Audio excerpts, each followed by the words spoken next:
Joliet. Here. Gershenson and Lubes are absent with notice. Taylor. Here. Hoffman. Present. Johnson. I'm present. Would one of you also kind of different today, Virginia? Yeah, I just, that's where I was. Oh, okay, cool, thank you very much. Sorry, I like to do a little Taller. things. Alright, if y'all would kindly join Commissioner Hoffman. I'm gonna kindly ask you to lead us in the pledge. Commissioner Hoffman. Pledge Pledge allegiance to the flag of the United States of America and to the republic for which it stands, one nation, under God, indivisible, with liberty and justice for all. Okey doke. And the I language knew too. that, I promised to worry. Yes. Okey doke. I would entertain a motion to approve the minutes dated October 7th, 2025. Moved by Commissioner Joliet, seconded by Commissioner Taylor. All in favor, please say aye. Aye. Opposed, say nay. Our minutes have been approved.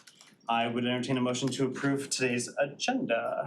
Moved by Commissioner Erickson Galton, seconded by Commissioner Taylor. All in favor, please say aye. Aye. Opposed, nay. Our agenda's been approved. For a friendly reminder, please refresh your screens because it was, so right before it started. But alright. Public comment well, actually, the only public comment today. Anyone from the public wishing to address us on any item whatsoever, please come forward.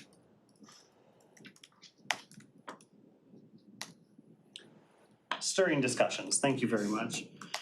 We'll move on then to our communication items. We've got two communication items today. The first one is, and I was kind of hoping that Commissioner Lubes would be here, although I found out a while ago that she wouldn't be. Still, it's good to have this for our purposes. She was hinting at this at our last LAGO meeting. It was the changes in how appointments are done at Ageways. Oh, hello there, Commissioner. Yep. It's the changes in how Ageways does their appointments. Does anyone wanna go through this or look at it? Commissioner Woodward, I know you were walking in. This is what Commissioner Lubes was talking about last week. Just an FYI to how they're doing stuff.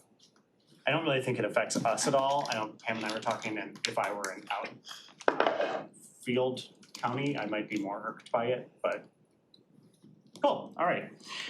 We'll move that one received. And then the next one is a communication from the executive's office. And I know we've got folks from the executive office here to talk about it. So folks, where did they go? Oh, there you are. Commissioner, could you, my colleague's walking in right now, would you indulge me and give us 2 minutes for Sean to walk in? Sure, yeah, that's not. Thank you very much, I appreciate it. Everything's on there now.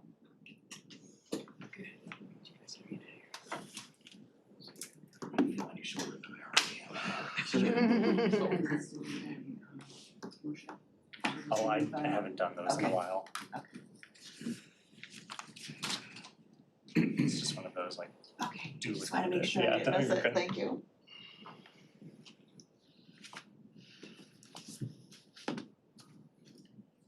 Thank you for your patience. Oh, of course. I'm walking as you. This agenda item, and here he is. Hello. Hello. Floor is yours. Oh, good morning, Sean. You walked in just in time. Efficiency.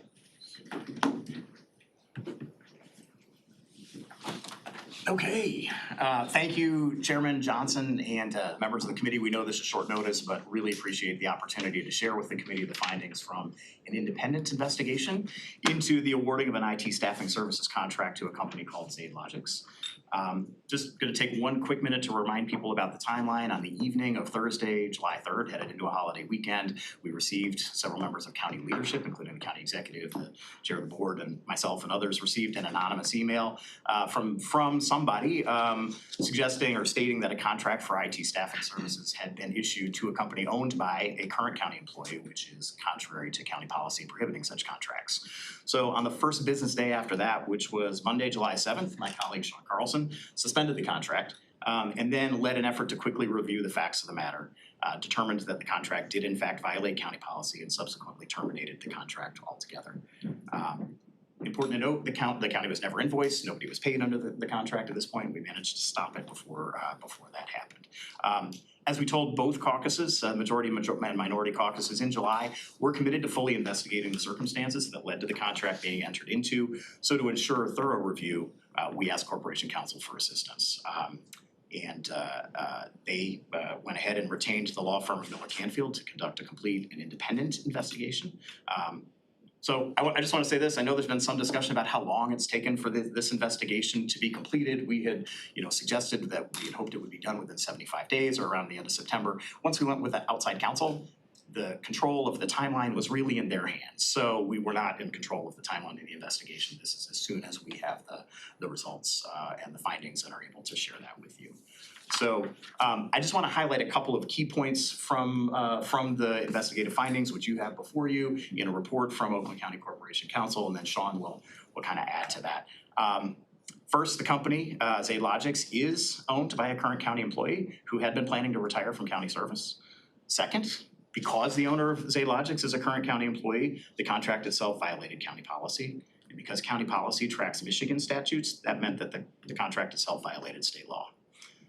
Third, the investigation did not find any evidence of attempts to defraud the county. Specifically, no evidence that any county employees or contractors were involved in rigging pricing for personal benefit or any sort of kickback scheme. Instead, it really appears that in onboarding subcontracted staff for work on the Clemis project in particular, Clemis managers engaged in what the report characterizes an outcome over the means approach to the process. From my perspective, what that means is the folks involved here were focused on advancing the project itself without knowing and with failing to follow appropriate county policies and contracting. So those were some of the key findings that this independent investigator identified, and I want to turn it over to Sean to hit a few other points. Yeah, I think what I wanna help you understand a little bit too is the contracting process, just so that you have an understanding of this, which was investigated as well. So the county went out for proposals for professional IT services in 2024. It has been the practice of the county every 5 years to go out for IT professional services.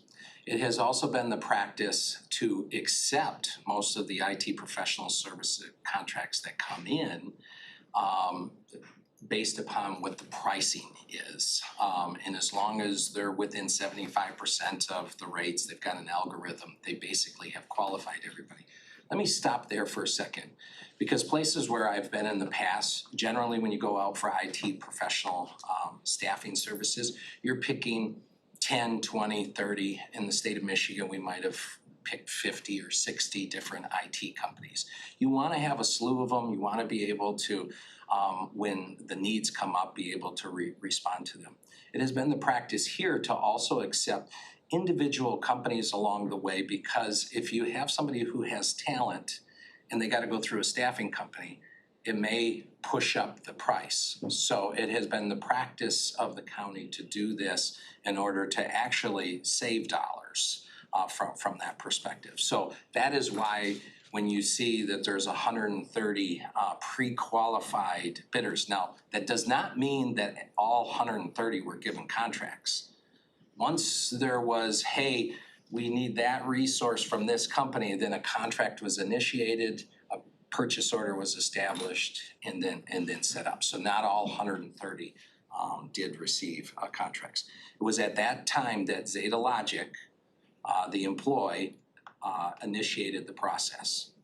Not excusing what he did, but his thoughts were he was getting ready to retire. This happens in a 5-year window. He put in to be pre-qualified. That's why he did what he did, and the report has flushed that out. It was the understanding of some IT professionals too, as they were looking at the contractors, hey, this gentleman is going to be retiring, and so that's why he went through with the process. He still should not have been pre-qualified. That was an error on IT professionals that had reviewed that. He is a current contract employee. Understand that he's thinking he's going to miss the 5-year window, and that was the reason that he proceeded. So I wanna make sure and kinda stress that. Also during this process, there was a reviewer that brought that forward to IT management who looked. There was awareness that he was a contractor. There was still a belief that, okay, it's okay for him to be a pre-qualified as long as he doesn't get a contract. And so they advanced that and put put that contract on. That should not have happened. He should not have been pre-qualified. Zeta Logic should not have been pre-qualified. And then in June of this year, Zeta Logic, there was an interest in regards to Clemis, and they went out and got some pricing. They asked Zeta Logic to put in pricing as well. Zeta Logic competed with a couple other firms, and what was discovered was, hey, the rates are very low with Zeta Logic, let's move forward. Therefore, a contract was operationalized at that point in time. That should not have happened. That should not have happened. And that's what the report shows. As Walt has said, is what we wanted to be sure of, and we knew these facts when we shared this with the majority caucus and with the minority caucus back in July, is that there was a violation of our policy at that time. So this report is nothing new from that perspective. We had stated that before. Myself and Aaron Wagner did our own interviews in the process. Did not believe that there was an intention to defraud, but the ends don't justify the means. And we had some employees that were moving forward and did not understand or did not acknowledge the conduct policy, and we should have caught this. And so the good thing is when it was brought to my attention on the evening of July 3rd, and so we're appreciative to the whistleblower. And I want to make sure that I understand. Oakland County is a big county. We've got a lot of employees. People were looking out for the best interests of this county, brought that forward to us. We were able to stop that. We were able to stop that before there was abuse of tax dollars. There was no payment by county dollars that went to Zeta Logic, as Walt had shared. So that's kind of where we're at in regards to that. There are some actions that we have taken since this report, and Walt, do you want to share a few of those? Yeah, I'll start with one. Has everybody gotten their open enrollment notifications? Have you gone through the process? I mean, the first thing you had to do, and we mentioned that we were going to do this when we met with the caucuses back in July, was during open enrollment, you're going to have to reattest every year that you've read and understand the standards of conduct.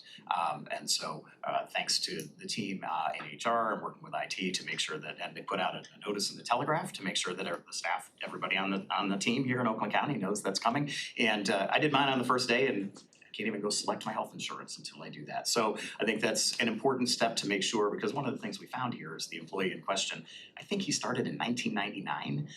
That was the last time we can tell anyway that he saw the standards of conduct. And I know from having worked in other government organizations, you got to get refreshers on these things. There's a lot of information we take on all the time, and you have to get refreshers on the rules. So we're making sure that everybody every year will have to do that, as well as other attestations, I think, moving forward. But starting this year, the first thing we did was have people attest to the standards of conduct. Sean, you want to talk a little bit about some of the process changes? Yeah, so there was a couple of things that we noticed in this process as well. We hired a new chief procurement director. One of the things that Mr. Wagner has done is he's added a business form that is part of every solicitation. It was not part of this solicitation that went out. That basically in that business form, it identifies that you need to identify whether you know any employee, or if you are an employee yourself with Oakland County, presently or in the past. Even if it's in the past, you need to notify the county. Those business forms were put together last November, December. They were not part of this process because this went out last July 20 in 2024. What we did upon coming across this is we sent out to all the pre-qualified as well as all of the IT professional services that currently have a contract and asked them to fill out the form. And we received 100% compliance. With all of those that we received compliance, we have repeatedly tried with I believe it was 19. There were 19, I think, that didn't return the form in the first place. We don't have any reason to think they're owned by county employees or county employees are affiliated with them, but they didn't return the form. And so and none of those have contracts, but all of those were removed from the pre-qualified list because they failed to respond to our request for them to certify that they don't have other county business. So. And I think what is also important to note is we will be going back out to bid and solicitation in January for this IT professional services contract. That will take place in January. The other thing that took place is we've had some training of the IT professional staff, senior level as well as manager levels in regards to the rules, not assuming that everybody knows what all the rules are, and making sure that we're conducting that training and making sure that they know what their responsibilities are if they are on an evaluation committee. And so that has taken place as well. And I think that's some of the things that we have done. Yeah, I guess the last thing I would say, because I suspect people have questions about what are you doing are you taking disciplinary actions against the employee involved? So, our merit system employees to have due process rights here in disciplinary action. So I've been advised by our chief of labor relations that I have to be very circumspect about what I can say at this time. Based on the findings from the report, the investigative findings that you have before you, we're preparing to discipline certain employees for their respective roles in the incident. I'm gonna read from this to make sure I get it right because Dan's looking at me. However, I wrote it down. Oh, well, no, I printed it, I did one better. In big print though, because that's what I need, no less. However, these individuals have rights as merit system employees. They will be afforded a pre-deprivation hearing to allow them to receive notice of the allegations against them and an opportunity to be heard before a neutral decision maker.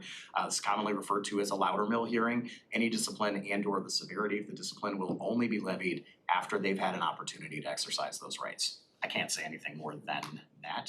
Our folks do have rights that are afforded to them as they should, and there is an appropriate process for that. I think that's all we have, and happy to take questions. So we got several questions. I'm gonna personal privilege start first. I understand that the county as an employer has a method of handling policies, personal policies and disciplinary actions internally. I am also concerned though that this, from my vantage point, is a black and white, and I will say it, I'm going to read three lines of Michigan state law. MCL 15.321 sub B, public entity means the state, including all agencies thereof, any public body corporate within the state. Oakland County is public body corporate. Public servant includes all persons serving any public entity except members of the legislature and state officers who are within the provisions of section 10 article 4 of the state constitution. That includes public servants. We're all, yes. The next that I will read is 15.322, section 2,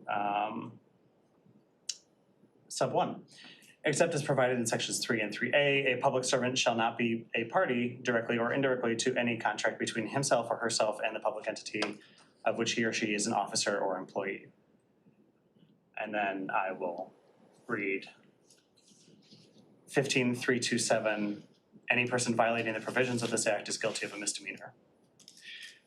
I understand that as an employer, we have to do things a certain way when we have violations of our policy. I'm not an attorney, but this is a pretty black and white violation of state law. What is being done on that front, if anything? Are we able to discuss that? That feels more severe. Right. That feels more severe to me than, because sure, that's great that we can tell all of our employees to have a periodic review of our policies. That's nice. Mm-hmm. This is a law. So we have reviewed internally the state law violation, Mr. Chairman, and taking into account the totality of the circumstances as well as the findings of the independent investigation as the circumstances behind it. We don't see the need to make a formal referral to law enforcement if that's what you're asking. Okay. So what we do intend to do is take the disciplinary measures that we can take consistent with due process for those employees, as well as change the processes so it can't happen again. But we have discussed this and that's where we are. We don't see a need to make any sort of formal referral to law enforcement. Okay. Commissioner Hoffman, I saw you, and then Commissioner Taylor. Thank you very much. I want to compliment you and the administration for their prompt response to this. I also compliment the whistleblower, and I really appreciate the fact that you've handled it the way you have and that you put things in place or are going to, that this should never happen again. Because it is pretty clear cut, and it seems, as Commissioner Johnson mentioned, that I guess they should have known better, but I really appreciate you guys taking the lead on that. Well, thank you for saying that, and we did feel it was important that it wasn't us conducting the investigation ourselves, which is why we asked for assistance from Corporation Counsel for a whole variety of reasons, but you know, we don't know all the right questions to ask and how to get to the bottom of it. We asked questions and determined at that time we should get help, and we did. And you know, we're fortunate, I think, in that it validated what we thought we had, you know, where we thought this was going to land from those initial conversations. But if it had gone somewhere else, we would have followed that down, That's whatever true. path it would have led. So, you know, that was our commitment here.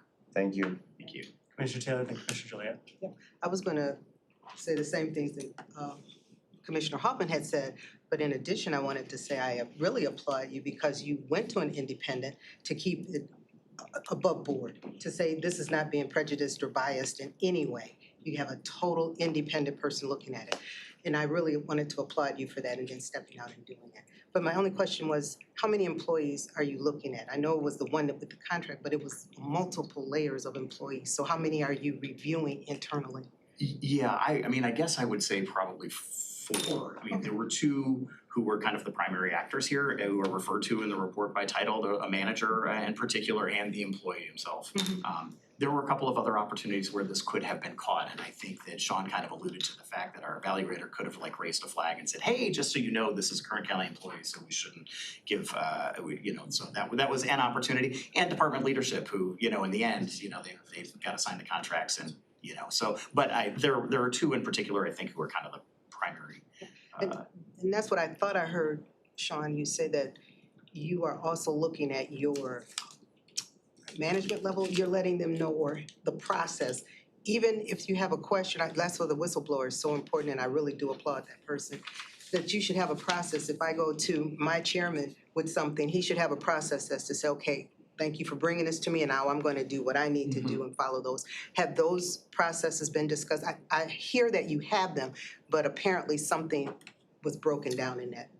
Yeah, I mean, I think it has been the practice in the past that the IT was responsible for this. And procurement was kind of in a secondary, you know, helping to guide through the process. With the new Chief Procurement Director, Aaron Wagner, the procurement is being centralized. Procurement is a front and center now on this. This isn't, no matter what department it is, taking the lead saying, we want this vendor or we want that vendor and, you know, help us get there. That's not what we're doing. I'm not trying to suggest that that's what's happened in the past, but what I'm trying to suggest is that it's more centralized now in regards to they're at the table, and it's important for people to know that everything's gotta run through procurement. And it's procurement's responsibility to make sure that everybody understands what the rules are. If you're on the evaluation committee, you need to fill out these forms, these disclosure forms, these conflict of interest forms. Here's all the bids that came in. You need to say, do you know anybody in any of these companies? And if you do, then you need to sit out. You cannot be on this evaluation committee. So all of that is taking place. So And you're training, and I'm big on processes because that's what I want to make sure that if somebody, even at the IT level that's doing all that, he should have someone in HR that he can go to with this. Now, what is the process for us to we've identified this issue. Here it is. Now we got to do something. yeah. Even if it's just to sit down with them and say, here's what we found and here's why we have to pull your name from the list. There's got to be a process. Right. And that's all I'm looking for. Yeah, in hearing. and I think that process has already been put in motion. Okay. Last November or December. That is a new process that has already taken place even before we knew that this was taking place. It's already out in the universe before, those new processes were put in place. That's all I'm asking, because Yeah. whether we're here or not, that process should be continued. It shouldn't be contingent upon a person. It should be the process for the county. Commissioner Thank Juliet. Thank you. You mentioned Aaron Wagner, and I know he, I think, was hired a little over a year ago. I know because there was some conflicts with somebody in my district that had gone out for bidding for a couple of years, and I was in contact with him, and he was in the process of redoing things. So you're saying he still didn't have the correct measures in place by the time this happened? This bid went out in June Okay. of 2024. I don't think he Oh, officially, 2024, okay. he because was- didn't all right, so officially he come was on just board hired. until You're right. September of 2024 That- yeah, in the okay. fall. And then so retired employees are eligible then to bid on contracts? Yes, but they have to come in, according to policy, they have to come here. Okay, If you are a former employee, and you get a contract, from the county, it needs to be approved by this body. okay, That policy is already in place. okay. And I've not done my benefits yet, but you mentioned that there is the form we have to sign for standard of conduct, and I can appreciate that. Lord knows before you download anything, you have to accept to terms and agreement and terms. In this code of conduct, is there anything listed as recourse if that should be violated? The standards of conduct that have been, I think these have been in place, I'm not sure how long they are ripped directly from state statutes. Okay. The standards of conduct at this time don't include May result in, penalties for failure to, now, if you're an employee, as an employee, there are merit system processes to Right. follow if in fact somebody violates standard of conduct, right? So, but the standards of conduct themselves, I do not believe, I think I have them here, I should check, I do not Well, believe that they list I'm penalties. not a lawyer, I don't write these, but as a parent, I always like to let my kids know if they're gonna try something, there's gonna be some recourse. So I just, if it can be added in any way, may result in. Well, I think we would be very open to conversations with the board about, updates to the standard of conduct moving forward. In general, in rules of engagement. Oh, thank you, yeah. That if you violate a policy, that you are subject to discipline up to termination on all Okay. policies. Oh, good, okay, Yeah. so it isn't there. Well, All it's right. Not there, on it's the, in we only put that one, but in the merit rules is very What's in the merit specific, rules? like all policies. Added to it. Okay, all right, thank you.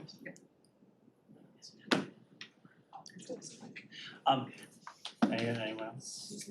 No. I just had one other small question. I'm sorry for forgetting it earlier. I know we said that retirement was imminent. Is I know different fields, retirement is forced or assumed, and different fields of retirement is like, oh, you're that age, ta-da, you're eligible to retire. Was this employee's retirement forced or assured or just assumed? This is still an active employee. Okay. This individual is not retired. This individual spoke about retiring. Okay, cool, that's it. Anything else? Thank you. Well, if Oh, it's an go ahead. employee- Well, I'm just saying, if it's an employee that started in 1999 and is eligible for whatever full retirement benefits we have, that would be 25 plus years. Some people work until they're dead, that's. And that's I. All right, thank you. Thank you. Appreciate that, thank you all very much, appreciate it. Oh, okay. Okay, moving on then, we've got a presentation from the Parks and Rec team. That'd be much lighter.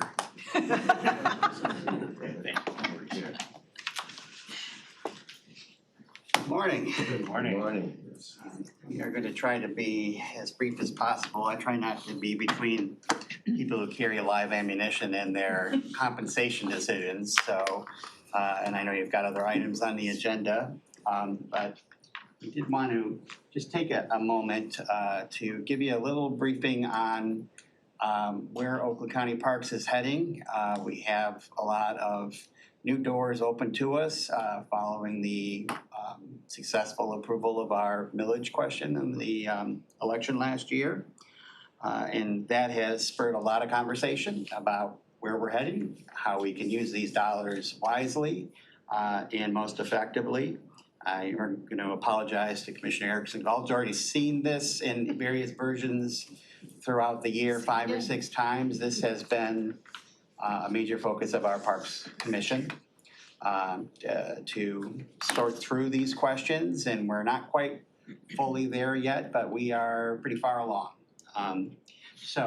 Let me just say at the top, what this is all about is recentering Oakland County Parks around people and a positive impact on people's lives. And everything that you're going to see following that is sort of supporting that central goal and mission. As I mentioned, the millage approval, what it did is it really allowed us for the first time in a long time, perhaps in decades, to address capital improvements of a certain size because of the way we are structured and funded. We were limited by the amount of money we had in the bank account, cash flow essentially. So we were tapped out at about $4 million for any single project.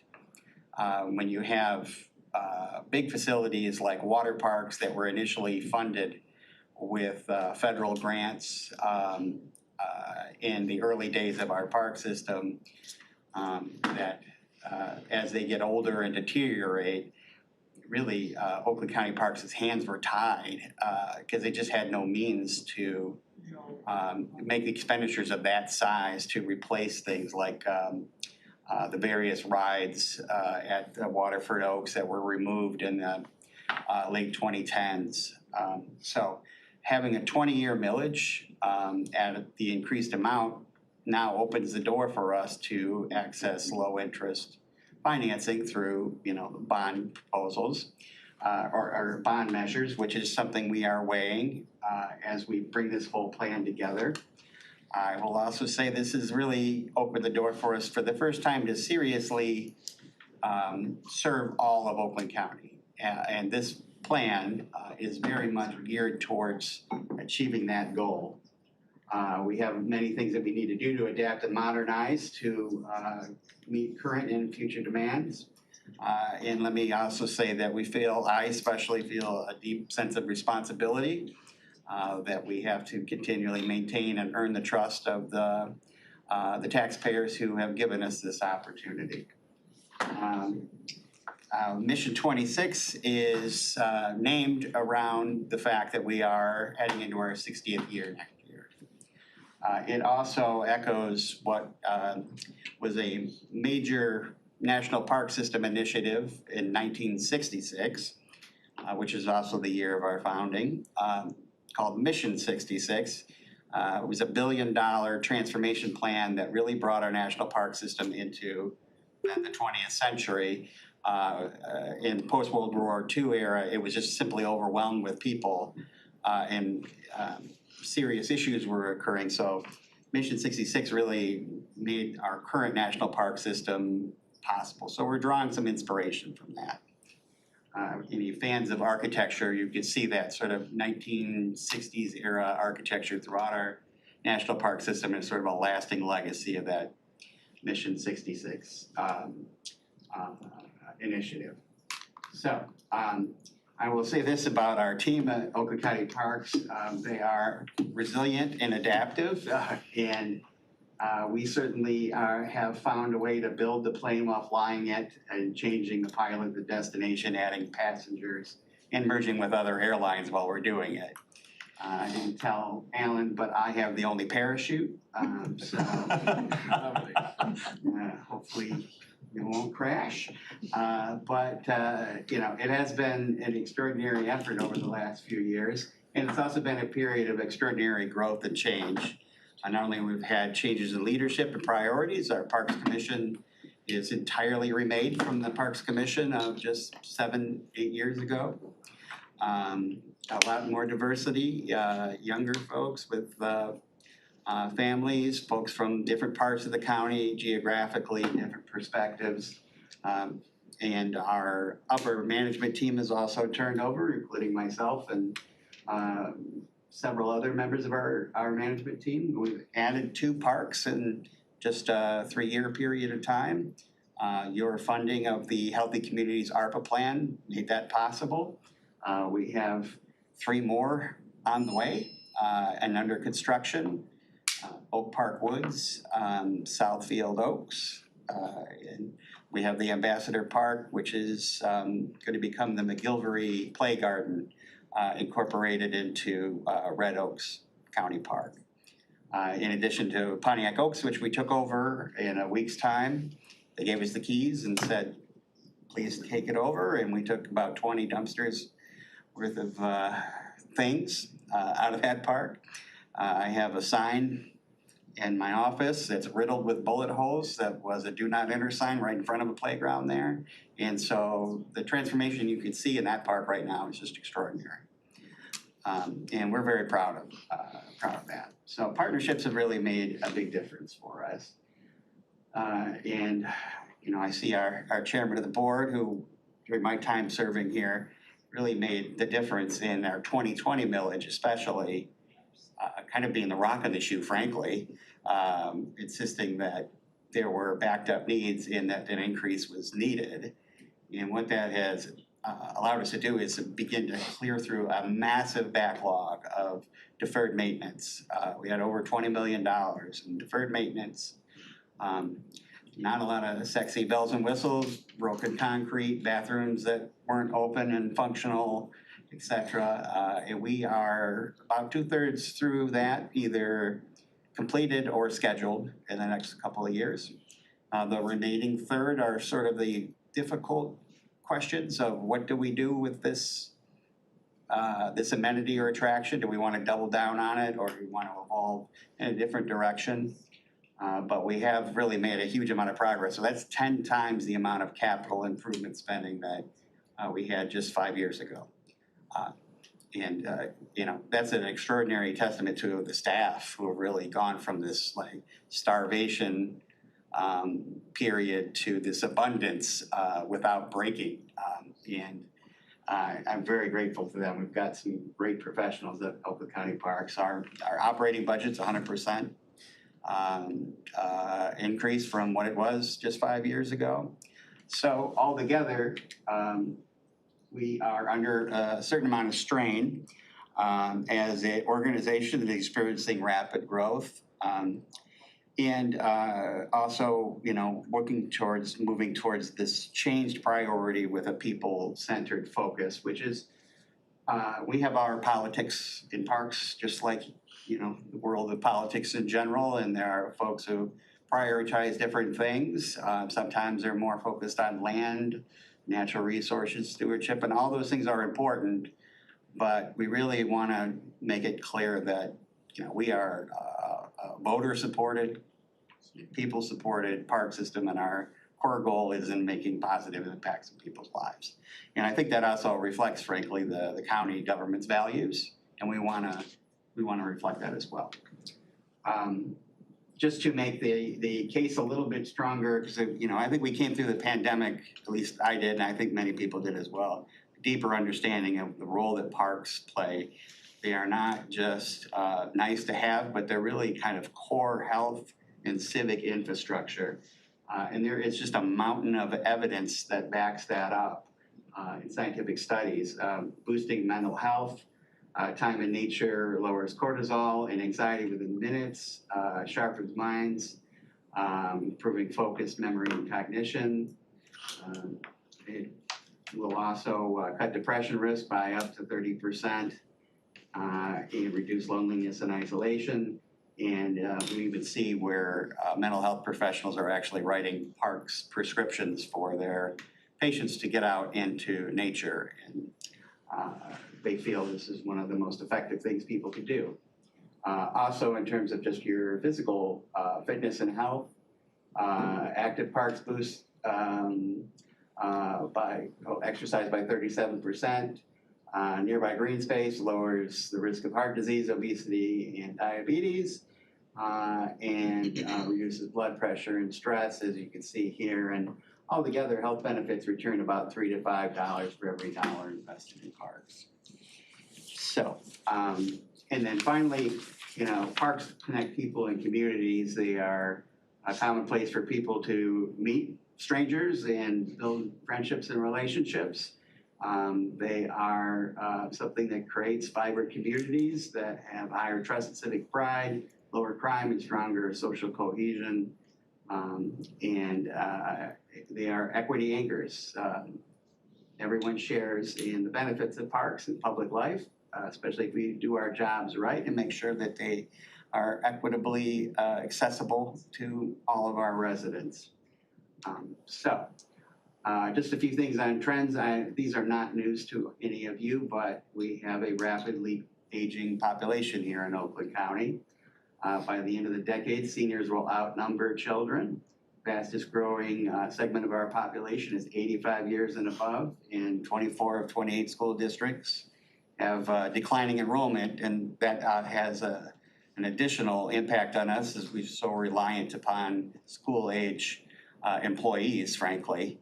So, as we look to the future, we have to look for, labor saving, cost saving ways of doing business. Extreme weather is with us and undeniable. We've had since 2010 a $1 billion weather disaster per year compared to just 2 in the 1980s. 2050, we're projected to have 30 to 60 days above 90 degrees compared to 9 days. We had several days during this last season where extreme heat impacted our ability to operate facilities. We had to take breaks at our water park, make sure our employees were safe and had an opportunity to cool down. The air quality conditions had a big impact the previous year. And of course, the issues with extreme rainfall and flooding, we've all seen. Oakland County, again, not news to any of you, but we are growing in terms of our diversity. 30% of Troy residents are foreign born.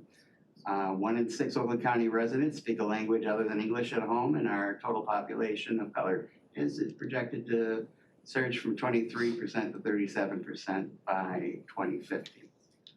So these are the 4 pillars of Mission 26 that centers us on people impact. Recreation for all, focus on proximity and access, activation and health. So 4 seasons of Parks Alive with People, learning and environmental leadership. Parks is living classrooms, and stewardship and public value. In terms of recreation for all and advancing access, we want to continue to pursue what has been very successful, these partnership-driven park rejuvenation and expansion opportunities.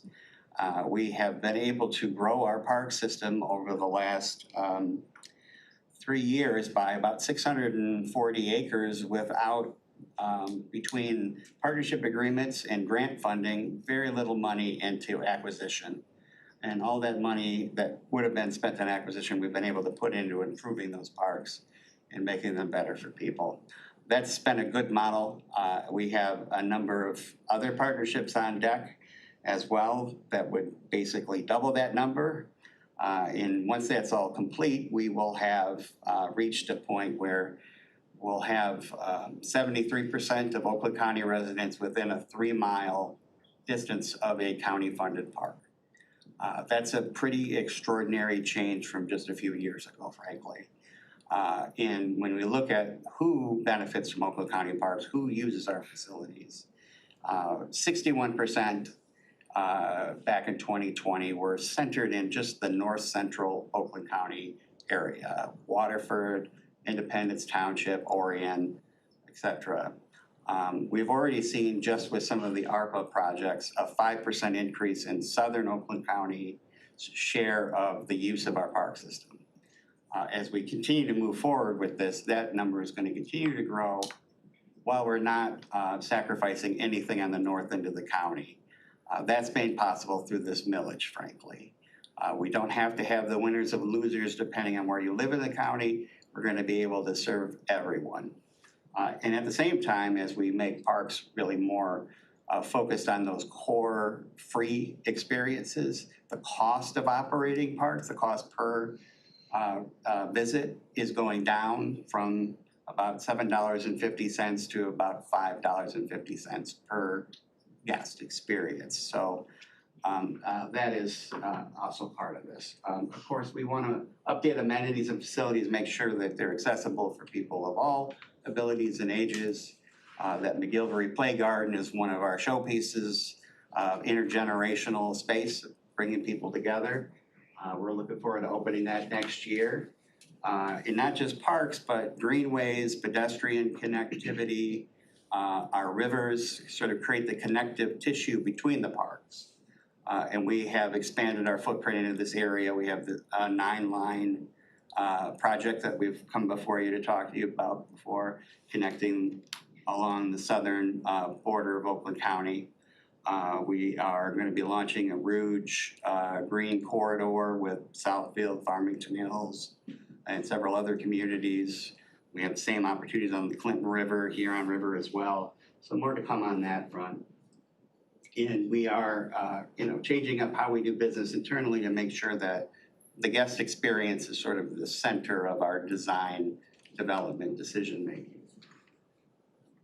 Just to highlight there, we've already, you've heard about this because we've been through here on this issue, but Heritage Park, we have finished the public engagement on that and are working towards finalizing a final detailed implementation transition plan with the city. Can't overstate what this could mean for our park system because Heritage Park is literally the busiest park in southern Oakland County. We have mobility data that shows over 250,000 people visit that park. So compared to, say, Independence Oaks, which we have called our flagship park, that's about 170,000 visitors a year. So just by entering into this partnership, we are going to change that dynamic of share of benefit pretty dramatically. And we're very thankful to the city's leadership for being open to this conversation. As you all know, it's too late for us to buy large tracts of land in southern Oakland County and our more urban spaces. So these partnerships are really the key to changing this dynamic.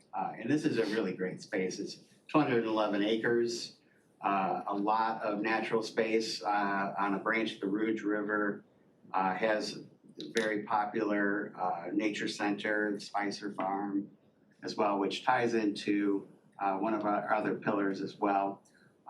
But we also want to make it clear that a great park is not a success in itself. A great park with an empty parking lot is actually a failure. If we believe and understand of all these health impacts that parks can have, we also have this responsibility to activate them, like get people to those parks, because every time we have those empty parking lots, it's sort of a missed opportunity to change people's lives.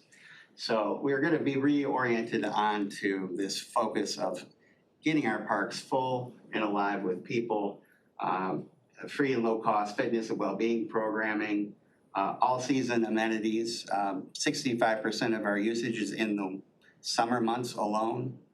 It drops dramatically in the winter. The issues we've had with lack of snow and consistent temperature has made it very difficult to have winter recreation facilities that are reliable. There are approaches that I will go through, we're going to pilot at Waterford Oaks, we believe, to kind of adapt to the new realities and also have a facility that can be financially self-supporting as well. So we are going to, as I said, measure our success by participation and use. So, mentioned Waterford Oaks. Our water park at Waterford Oaks has been one of the big challenges for us to work through. Where do we want to go with that? It was running about $28 a visit subsidy on top of what people were paying to come to the park. And we were down to about 8,000 users as opposed to 80,000 at its peak. So we made a decision not to reopen this year. I know that upset some folks. The actual conditions of the water park are so poor that it can't be renovated. It would have to be essentially wiped clean and rebuilt. So what we did is we engaged a company called Myco2 that works with theme parks because they are in the business of making these things financially self-supporting. And they came up with a proposal that is a combination water winter adaptable facility. So you have like a lazy river that turns into a skating pathway, and other features as well, so that we're getting the use, in 2 seasons. They also put together some premier special events and activities around spring and fall. So this could be a space that would be popular and alive with people all year long. And they have a model there where it can bring in continuous revenue, so that not only can we operate, in the black, but we can also put some money away to reinvest back into facilities, which has always been the issue at Waterford Oaks. We had the fridge that people love. We had the water park that people love. And I get to how many conversations I have with people about why aren't you bringing that back again? Well, rather than bringing something back from the past, we're trying to look to the future and not repeat the mistakes of the past. And so this is a model that makes some sense. We are doing some polling first to make sure that there actually is a strong market demand for water parks, because this will be the largest single investment we've ever made. So we have those results coming in the next week or two. Learning and environmental stewardship. So, looking at our parks as living classrooms, and that's where bringing Alan aboard has been such a huge help. His experience running the Bauer School Farm, the Johnson Nature Center. I don't know if I may give you like 1 minute. Do you want to go through these things, Alan? Yeah, this talk about public impact.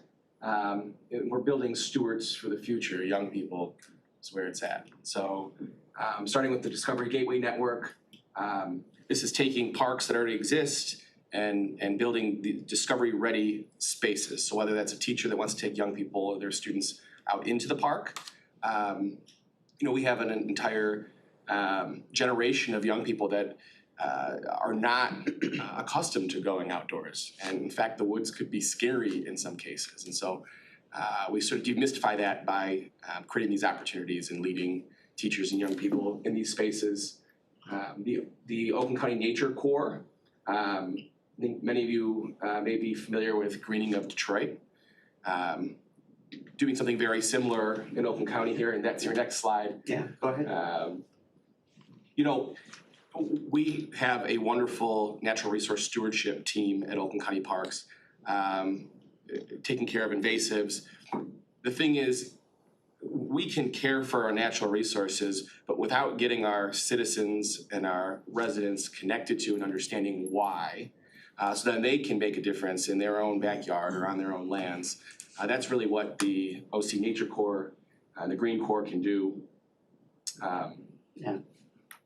The Greening of Detroit's made an enormous difference, and it's a great source of inspiration for what we want to try to build as well. So not only a volunteer corps, but a workforce training program, a feeder system for a much more diverse workforce. Frankly, we are a little bit homogenous at parks and in the field in general. So being present in communities where we haven't been before and bringing young people into our team will help us diversify in the long term, and it's an opportunity to make a huge difference in terms of the environmental health and living conditions of people in those communities. So I'm gonna try to move quickly through the rest of this. And then finally, lifting public voice and value, we are launching something called the Co-Creation Lab, which is gonna be this great internet spot where people can go and they can voice what they'd like to see in their parks. They can vote on different amenities, suggest that they be located in one of our parks or a park in their community that we could contact that community, maybe work with them on. And so look for that in the next couple of weeks. We also have reserved pureoakland.com to be this one-stop shop for all things recreation, special events, parks.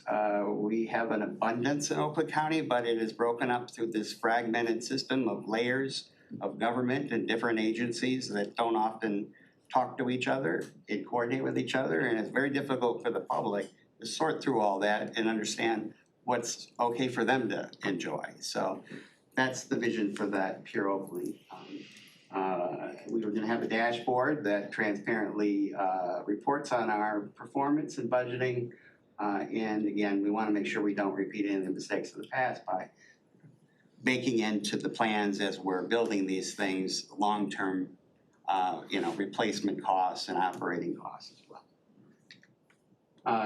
I've mentioned some of these already, so we're gonna be able to reach 73% of county residents within 3 miles of a county-funded park. We're lowering the distance to parks, and we've added quite a lot of acreage without acquisition costs, and I think I mentioned all those things. So wrapping up here, we are about to be able to launch this and present this to the public, and that's why I wanted to talk to all of you today, because you might start to hear from your constituents about all of this. And we're gonna get this co-creation lab launched pretty soon. Then we're gonna finalize some implementation plans, make sure we've costed everything out. And then potentially come back to you with a package of capital improvements that would be tied to a bond. And I've already been chatting with Mr. Leffler about that. That would allow us to pre-fund, a large chunk of capital improvement projects. So with that, just wanna thank you for your time. And happy to answer any questions, even though I ran long. There's so much more to all of this. But I do know you have quite a lot to deal with on the agenda today, so. Thank you very much, Commissioner Julia. Thank you. Thank you for the update on Waterford Oaks, because people have been asking. Yep. I know the premise for the millage last year was because of deferred maintenance and capital improvements that needed to be made. So if I'm understanding your presentation correctly, was that not enough, or is it because of all of the expansion we've done? Well, it's a portion of the millage revenues are gonna go to address deferred maintenance. I would say, so deferred maintenance is sort of a very narrow category of repairing things that exist. Right. Sometimes you need to replace and adapt and change, and we certainly didn't have the funding for that. Now we do. And we've never really had the funding to be able to serve the entire county. And so that's why you're seeing this mix of growth and reinvestment as part of this plan. So it's both, essentially. For the previous 50-some years that we've existed, we've always had this horrible choice to make between doubling down on things that, or growing to reach more people. Now we'll have adequate funding to do both. Commissioner Hoffman. Thank you for your presentation. What's the status of golf courses owned by the county? So actually, very good news on that front. And Dave Vanderveen, who I know many of you know, sort of led a effort. We brought in a consultant in the field, made some tough decisions about what we were charging people, eliminating some of the freebies, things like that. So almost all of our golf courses are operating in surplus right now, which is the first time that's ever happened. The one that is sort of on the bubble is a bit out of our control, and that's the Red Oaks Golf Course, because it's on a public water supply. It's on Great Lakes Water, and they charge both sewer and water for the irrigation. So our water costs can run from $120,000 in a year and above. And we've looked at other options there, but of course that golf course is literally right over a county drain. So there are some limiting factors there. I thought you did not have, if you get your water from a municipal system, you do not have to pay for the sewage part of it. Can I bring you down to Madison Heights with me and we can make that argument? It depends on the city's ordinance and their policies. So it doesn't make sense, we're not processing any waste. I would tend to agree, but that's not the way they approach it. Sewer rates are based on a function of how many gallons. The sewage rates are based on a function of the water consumption. And Right, but They're in assuming the most water goes municipalities, they separate that out. You can get a separate meter for your sprinkler irrigation system. So you're not paying that share that's not being processed through Yeah. the sewage system, and that's the way it should be. You're charging somebody for something they don't use. And you know how I feel about golf courses anyway. Yeah, They compete with free enterprise and they're wrong to start with. understand. Well, you know how I feel about golf courses. Have we ever considered simply not having them because they're ugly and a waste of resources? I mean, if water is the biggest expense there, how about we stop watering the plants? That's how I feel about golf courses. Oh, I don't know that you were on the commission the last time. That was something I tried to do in my first year in this job. I tell you what, if you can convince Commissioner Loops, we'd be happy to. So, I mean, we did take a look at Red Oaks and a potential conversion plan because it's only a 9-hole course. And it does have those cost issues.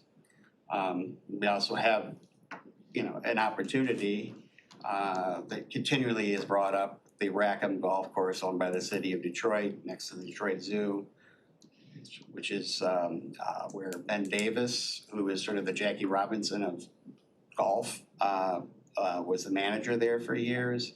And it was designed by, I'm not a golfer, a very famous golf designer. And so that conversation's come back up again. And so if we wanted to stay in the golf business in southeast Oakland County, that's an opportunity to move from a 9-hole to an 18-hole course that needs some investment, but could actually be profitable in the long term. And that's something the commission's discussed and continues to discuss. And, I encourage you to talk to your colleagues about what your priorities are. They are the decision makers. I try to keep myself in line with what they want because I like being paid. So, Commissioner Hoffman, not about golf. Why can't you drill a well? we tried. Again, so this is over the George W. Kuhn Red Run Drain. That's where the golf course was built. So that's a limiting factor. This McGilvery Park is next door, and so we actually tried to do some test wells there. And the city agreed to give us a variance for that because they don't normally allow that for irrigation.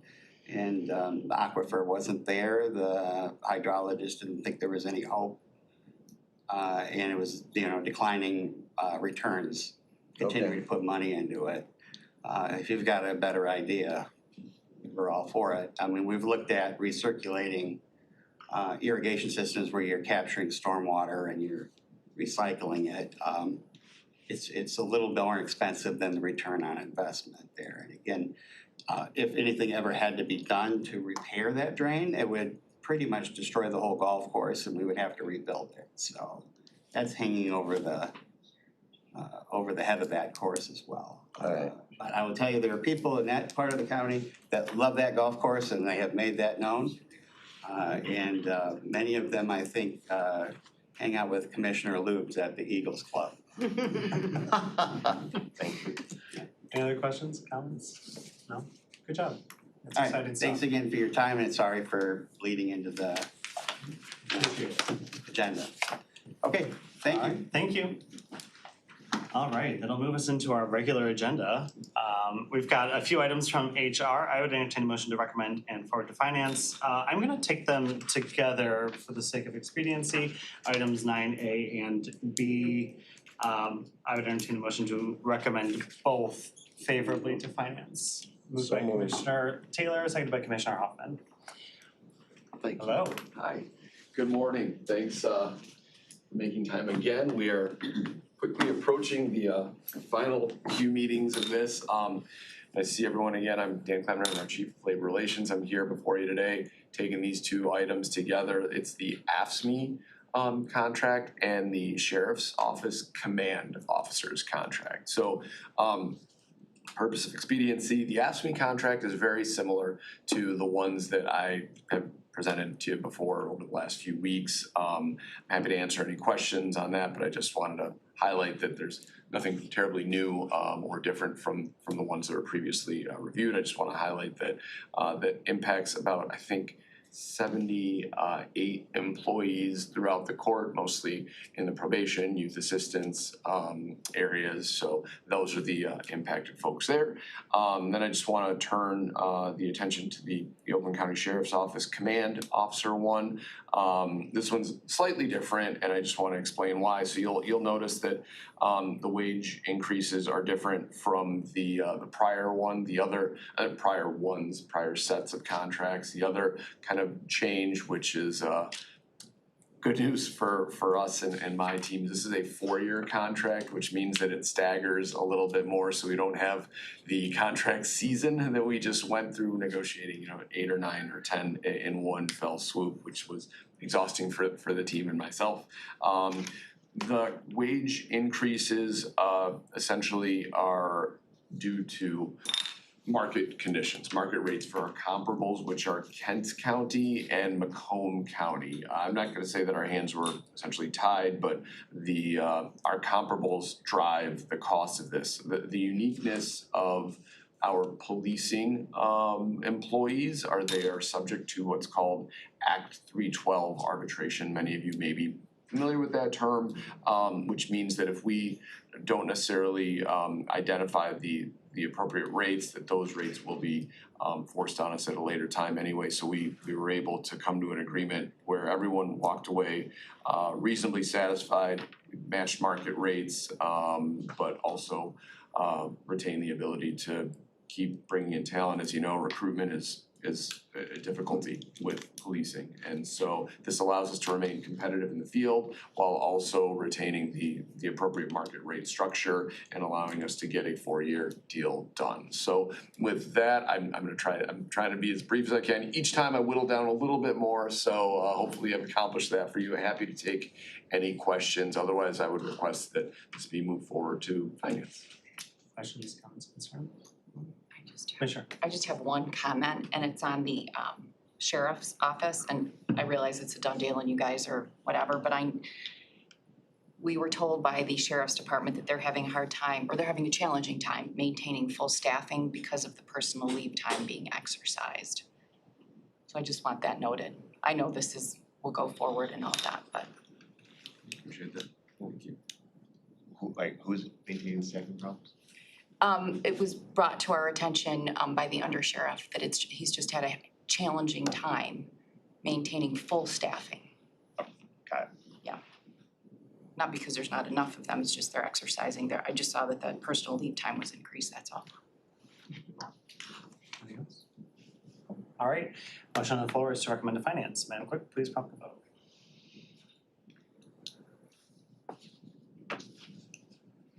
You have 6 yeas, 0 nays. Awesome, thank you. Thank you very much. That has passed. All right, next I would entertain a motion to recommend to the board, item 9C. It is the annual exemption of Oakland County government from PA 152 of 2011 for calendar year 2026. Moved by Commissioner Taylor. You have been on every single motion, I really appreciate it. She Seconded wants her by, name in the minutes. I know. Seconded by Commissioner Erickson Go. Hi. Hi, good morning. Well, first of all, I remember this from the last few years. Does everyone remember this? Okay, cool. Yep, so the State of Michigan Public Act 152 of 2011 set a maximum amount or a hard cap that a public sector employer is allowed to contribute towards the total annual cost of employee medical insurance coverage, or to limit the employer to an 80% cost share. But the law also allows a public sector employer to opt out of these requirements, which the Oakland County Board of Commissioners has adopted each year since 2011. By opting out, the county is able to continue to offer high-quality medical coverage at a low cost to our employees, which is important in attracting and retaining our workforce. And the Human Resources Department is again recommending that this committee again adopt the opt-out for the 2026 medical benefit plan coverage year, which begins January 1st. Awesome. Questions? Easy peasy lemon squeezy. Madam Clerk, please prompt the vote on the motion on the table, which is to recommend to the board.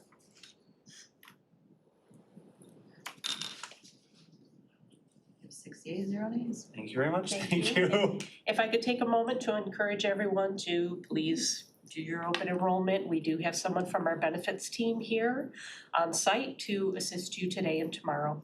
So. All right, thanks, Ellen.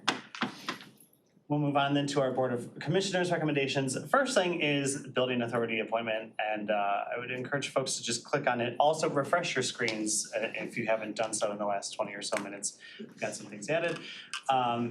But for the Building Authority, if you look at the first attachment, we've got 5 positions, all of them expire at the end of this calendar year. This is a discussion time, although for items A and B, I would be okay acting on them. So any discussion on these items, I know we've currently got Commissioner Erickson Galton, Commissioner Long as commissioner representatives on that committee. And then I don't know if it is member Hague or Commissioner Hague, whatever the title is for the committee. There's no title. Citizen member. Yeah. Citizen Hague is interested in reappointment, but yeah. Any discussion? Anything? Commissioner Woodward, I don't know if you had plans for anything else or we don't have to talk about this? Yes. You can either take action or just have discussion. Yeah. It's up to you. We can talk about this next time It also. expires at the end of December, so I just put it on here for discussion to give time. If you wanna advertise, there's time to do that at this point. So it's up to you. Commissioner. So has Parks Commissioner Banks indicated that she wants to be reappointed? I haven't had that discussion. Yes. I will go ahead and, make a motion to nominate her, recommend her to the board for reappointment. Okay. She's awesome. Does a great job. So that would be 1, and I would also look to reappoint Jamil Hague unless there were issues with them too. No, I was just gonna, after you finish. Sure, all right, so let's is there a second on the nomination for Citizen Banks? I'll second it, but I was also gonna see if we could just, I wanna recommend Christine Long and Erickson Gall for reappointment. Can we do that? Can I do that? Yeah, sure. I'll I think second so. that. Why not? Erickson Gall and Commissioner Long's terms are coming up to that. And then- So Yeah, can I everyone's recommend their reappointment? I think so. Yeah, we could. Yeah, Can we add do them all Deanne together Stevens if you on want. there? Oh, yeah, and Sure. Dion, I forgot. Oh, if everyone's interested, yeah, sure. Yeah, and Dion. Deion Stevens, so literally just everyone who's on it right now. Did we do that one already? I thought we did. I mean, it might have not, I think actually it was at the last. No. Okay, so we don't have the retirement board item on here yet, so someone mentioned Deion Stevens. Yeah. Yeah, it's That on one- there. Oh, that he one comes is a from that one. recommendation. He's on here, Dion Stevens. That's on the list. It's on the list of things, yeah, but the But for the retirement, items on the agenda, we have building authority and parks and rec right now. Right. Because, can we add it? I mean, well, Dion, the retirement board is recommended from the retirement board, and we haven't got that recommendation yet from them, Oh. so we usually take action. We are anticipating we'll get it soon, but right now we it don't was voted on have. at the last meeting. We haven't gotten the communication. No. Okay, well, then let's do what we can, cause I recommend reappointment for Long and Gall. I like that motion. Do you understand to do what we can? So are we gonna recommend that we nominate the top 4 and then just wait for the retirement, just to That's get that letter and then vote on, there's a couple more Lagos. Yeah, that's easy. So the top 4 listed. Okay, I got that. I'm just looking at, do you wanna do them all together or? I'm fine. We have 2 items on the agenda, so that's the building authority and So parks. we should do Yeah, building there's authority A&B. separate. That was just the informational thing that we added to. Are you saying I can't do the Parks and Rec people until after we do the Parks and Rec board? Is that what we're saying? No, we're just asking if you're taking both A and B, 10A and 10B. Oh, no. This is just on B, or on A. This is just on item A. That's the Okay, I building have authority you appointment. moving reappointment of Ms. Happy. Oh, I'm dumb. This is on A and B. Okay, I have you moving, is there a second? You had No, asked me that. Commissioner Taylor is moving, and this is A and B. And then I will happily second Commissioner Taylor's motion. Thank you. Yes, this is A and B. A, okay. And You just asked me to. You are correct. One Yep. of the information. Yes, you did. Okay. Yep. Thank you all. More confusing than Correct, I it. think Commissioner Joliet already seconded the motion. Commissioner Joliet is the second, not me. Okay, got it. Change the B to a K. Prompt the vote whenever you want.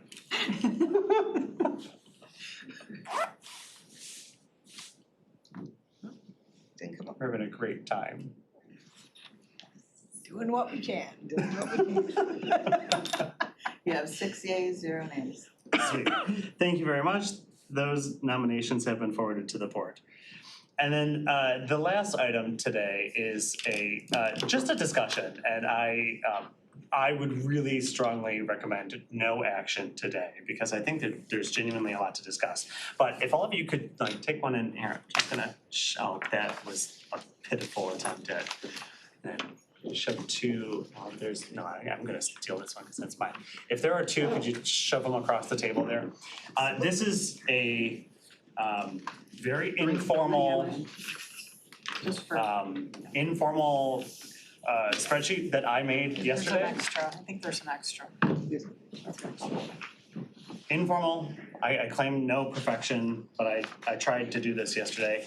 Comparison of the state law and then the resolutions that are floating around out there. I know Commissioner Nelson introduced one earlier in the spring and then Commissioner Woodward introduced his last week.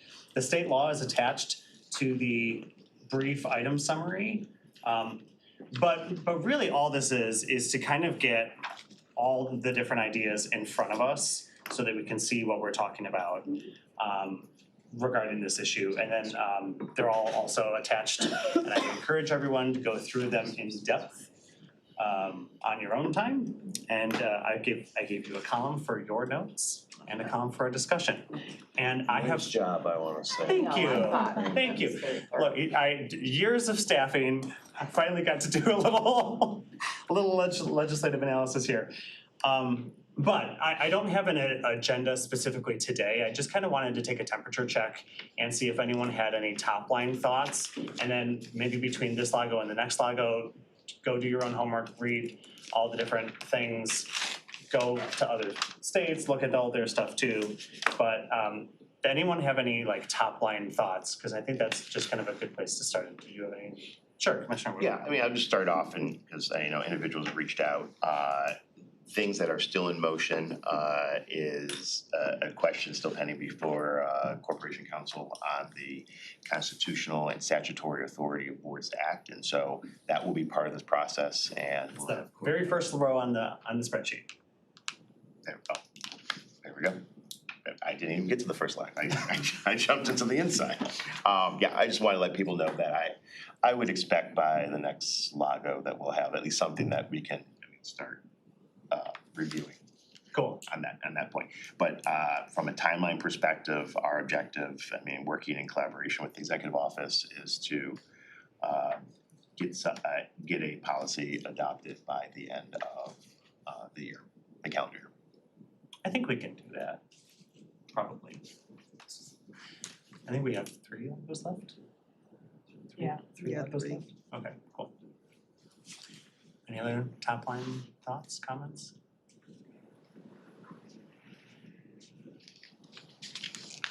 Well, we don't have to have a long discussion then if people wanna just do their homework between now and the next time. But there's a lot. I know, there's a lot of different ways to do it, and every single line item has a lot of nuance and variability, so that's fine if y'all wanna take some time and think about it. I do have a question. Sure. Like, just for example, under arts and collectibles, said any other asset other than a business asset held for the production of income investment valued over $1,000.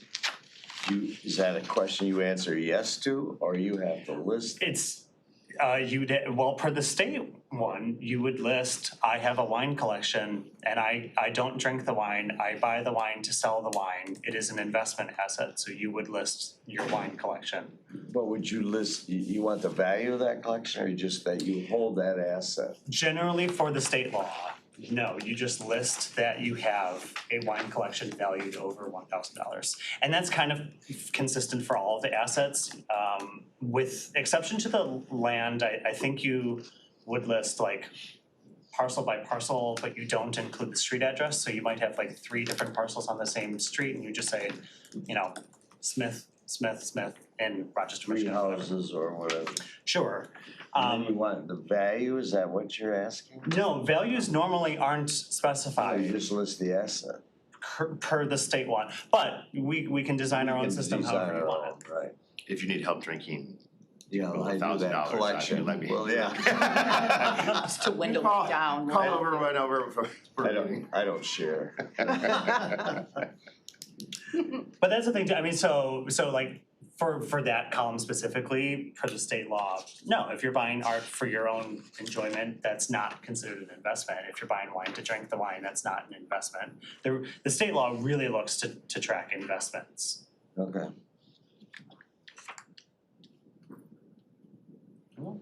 Commissioner, So, full disclosure, I've not read everything yet. it's a lot to read, you're fine. But on the line, and I appreciate this cheat sheet, You're this is welcome. excellent.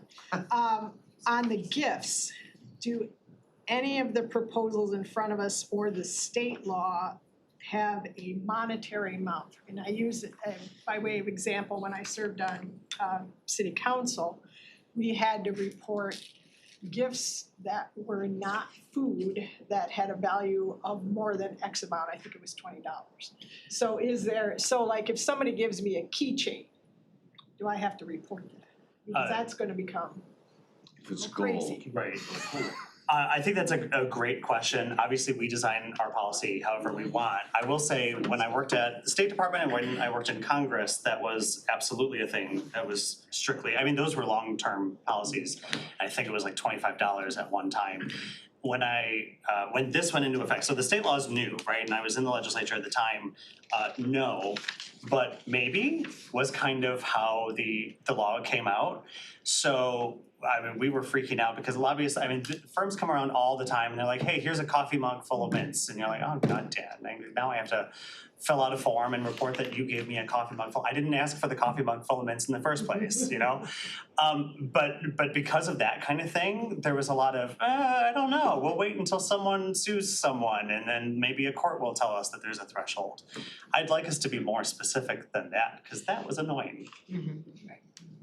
And exactly, because we go to a lot of public events, there's a lot of swag there at these public events.